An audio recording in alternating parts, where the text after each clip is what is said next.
मित्रांनो, आपण टाकला होता आंब्याचा व्हिडिओ आहे की नाही. तर लय बा आमच्या आंब्याला आंबे येऊ राहिले, फुलोरा आला, असं तसं. त्याच्यात एखाद्या जय कुठं आहे की नाही कमेंट केली की अभयास आलं पाहिजे. आलं ना बाबा, मग अभय 2-3 दिवस झालं अभय साहेब. मला काय माहिती आहे की अभय असलं म्हणजे हे आंबे जळतात असं मला काय माहीत नाही. साहेबाला विचारलं मी असं म्हणते, तर साहेब म्हणतात अव बिचारे, अभय आलं म्हणजे एवढाले जरी आंबे असले तरी ते जाऊन पडतात.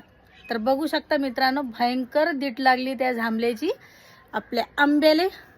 दाखवा मित्रांनो, हे पहा भयंकर दीट लागली माहीत आहे. लय खराब वाचा आहे त्या गड्याची. खरंच नाही, काही काही लोकांना लय खराब वाचा काढतात. पहा बरं, चांगलं दिसते का लोक यायले. हे बा पूर्ण जैल हे बा. आणि हे बा बारीक बारीक आंबे तर फुटले म्हणा, पण हे बा हे जैले सरे माहीत. हे बा बघू शकता मित्रांनो, हे बा जैला. आता हा जैला का काय, तर साहेब म्हणतात बा जाऊन राहिला अभयाच्या नाही की नाही. तर असा झाला आता, असं झालं आता हे माहीत आहे. असेच आहेत ना बाबा लोक, कायच करावं. किती जय कुठे धंदा झाला मग विचार करा. तर आता काय करावं, जाऊ द्या. जे हाती लागलं ते हाती लागलं आहे की नाही. नाही तर नाही लिगायचं आहे की नाही. मग काय तर